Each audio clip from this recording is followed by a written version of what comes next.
అమరావతిని పట్టి పీడించిన రాజకీయ గ్రహణం వీడిపోయిందని తెలుగుదేశం పార్టీ రాష్ట్ర అధికార ప్రతినిధి సురేంద్ర కుమార్ తెలిపారు. రాష్ట్ర రాజధాని అమరావతికి రాష్ట్రపతి ఆమోదముద్ర వేయడంతో రాజధాని విషయంలో వైసీపీ కుతంత్రాలకు ఫుల్ స్టాప్ పడిందని తెలుగుదేశం పార్టీ రాష్ట్ర అధికార ప్రతినిధి సురేంద్ర కుమార్ తెలిపారు.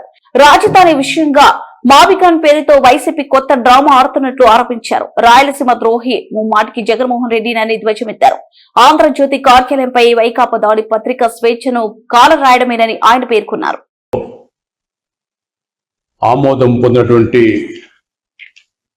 The Andhra Pradesh reorganisation amendment act 2026 నిన్న గౌరవ రాష్ట్రపతి వర్యులు తన సమ్మతి తెలియజేయడంతో కేంద్ర ప్రభుత్వం ఈ చట్టాన్ని నిన్న భారత్ గెజెట్లో ప్రచురించడం జరిగింది.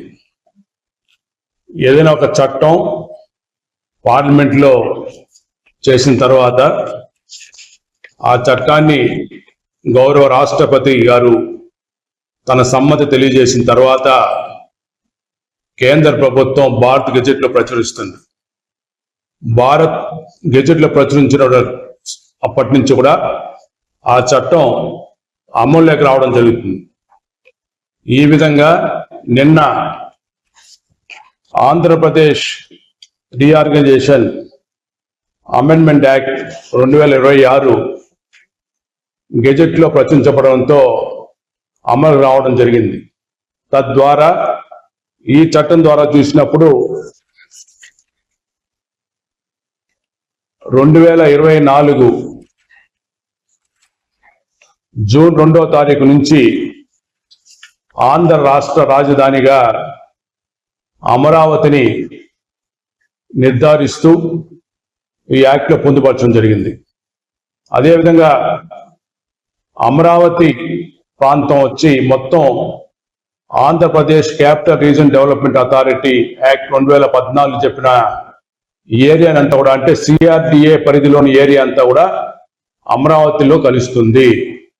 కాబట్టి 2024 జూన్ 2వ తేదీ నుంచి మన రాష్ట్ర రాజధాని అమరావతి అని కేంద్ర చట్టం ద్వారా నిర్ధారించబడింది. ఈ చట్టం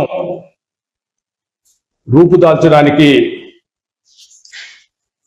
కారణమైనటువంటి గౌరవ ప్రధానమంత్రి గారికి, అదేవిధంగా